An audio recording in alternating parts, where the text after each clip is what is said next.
Hey guys, welcome back to the official YouTube channel of WrestlingRumors.net. I am Adam Daly. Here with me, as always, is Sam Daly, Ms. Lady Nexus herself. Hi guys. Tonight we wanted to do a quick review show on the Y2J Chris Jericho and Stephanie McMahon podcast that aired after SmackDown tonight. Sam, first I want to get your initial thoughts on it. I thought it was a really good podcast in the fact that of all the old wrestling stories from whenever Stephanie was growing up. Other than that, I thought it was kind of weak.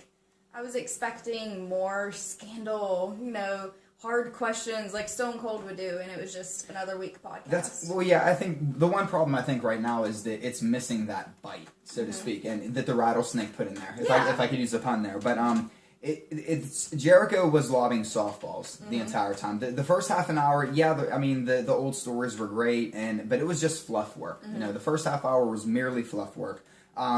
I do like the fact that Stephanie markets herself as a heel. Like, she basically says, I grew up liking heels. I was born to be a heel. Been a heel.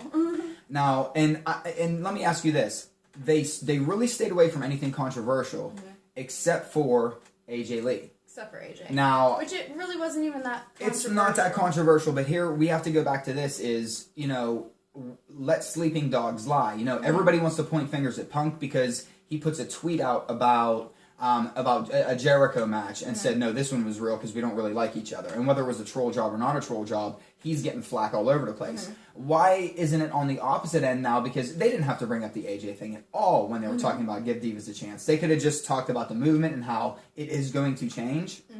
But they didn't really have to bring that up. And it was the only controversial thing they brought up. Well, I understand because it was something that AJ tweeted directly at Stephanie McMahon. So I guess in hindsight now, thinking about it, maybe the whole fact that was really the only controversial thing linked directly to Steph, and it's still relevant because of the Give Divas a Chance thing that's going on right now. So I guess maybe, it was the right thing to bring up. But I mean, it was the only hard. It wasn't even a hard question though. Which is that's actually more my issue with it is not the question itself. It's a brilliant question, and I think it's a question that should have been asked. So it's not my issue isn't with the question itself. It's just out of that hour-long podcast, it was basically feel-good story after feel-good story after feel-good story, and then we'll get controversial for a minute and talk about petty little AJ Lee, like Jericho even said something. And here's what kills me is, guys, this Jericho right on my wall right here, this Chris Jericho with his finger on the doomsday button would never, ever in a million years have went through an hour long of softball questions. What is this the new direction that we're going to see, Sam, on these WWE podcasts? Are they basically going to be more fluff pieces than anything controversial? Were they getting too much flack for Stone Cold being on there? I hope not. I hope that it goes back to maybe bringing back Stone Cold for a couple of podcasts because his were so much better. He asked hard-hitting questions, kind of questions that you could tell made Triple H and Vince McMahon feel a little uncomfortable. Maybe, Stone Cold probably shouldn't have been asking. But it was fun. What made it interesting to watch. This was kind of just, if you want a little background history about Stephanie McMahon, this is the great podcast for you to watch. One thing I really enjoyed was the story that Jericho told, Jericho and Stephanie told about when Jericho, Rock, and Stephanie did that segment after she got her breast implants done. And Stephanie was supposed to cut The Rock off when he says, "Mother," you can enter your word there. And and Stephanie obviously forgot to cut him off. The Rock went off with it, and as soon as they got backstage, the heat that they got from Vince, instantly. I thought that story was really entertaining. And for me, I think that even though it was mostly fluff and it was kind of boring, and I'll admit there was parts where I was kind of fading in and out of interest, I will say this.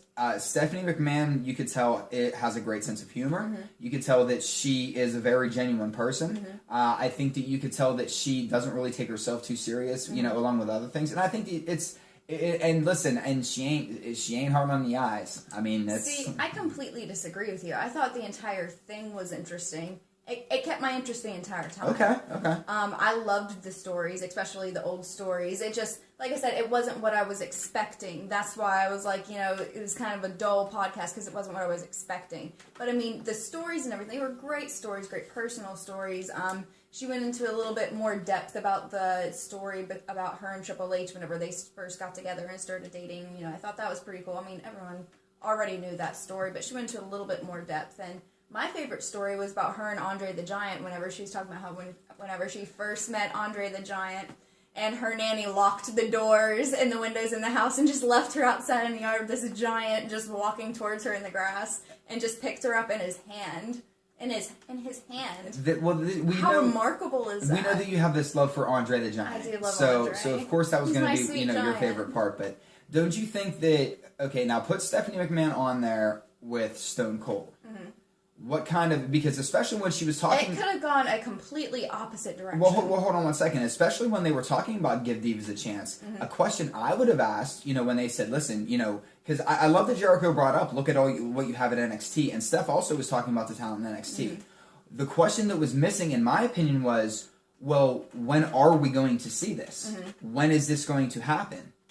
How long are we going to have to wait? Because it's great to hear about, and it's great that it's being talked about, but when are we going to finally see it executed? Well, she said that she's going to keep pushing for it. That's what she kept so saying. What's the she was going to keep pushing for it. Well, that's my point, is what's the holdup then? If she's going to keep pushing, where is there a blockade? It's all politics of words. So ultimately, do they listen to the fans then? Because again, this is a fan-made movement. That's what they said. They listen to fans all the time. Vince tweeted out that he's listening, but yet nothing has happened. And again, I love what they're doing with NXT. Granted, the Divas division at NXT is by far, more entertaining than most of the main roster. Mm-hmm. But at the same time, you have to ask yourself, there's all this talk and there's not enough action. Yeah. So, this is going on for months now. And yes, I agree. I love the fact that she said we keep pushing, but how much, how hard is it to push? Like, who's blocking this? Who's in charge? How hard of a sell one of the main this? people that made decisions. Thank you. Well, that's the thing, is how hard of a sell is it when there's a 3-day Twitter movement? Even Vince recognized it. They know the talent's there. So I just don't understand where the blockade comes from. And for me, that's where talk is cheap. You could say, yes, we're trying all you want, but until we finally see results, I'll believe it when I see it. I completely agree. All right, so guys, this has been another WrestlingRumors.net review. Thank you so much for watching. Be sure to make sure that you subscribe to the YouTube channel right below, and make sure you're checking out WrestlingRumors.net. Sorry, it's been a long day. We're all fired up tonight. This is the beautiful Lady Nexus, Sam Daly. Follow her on Twitter at LadyNexus13. I am Adam Daly. Follow me at AdamDaly13. Thanks, guys.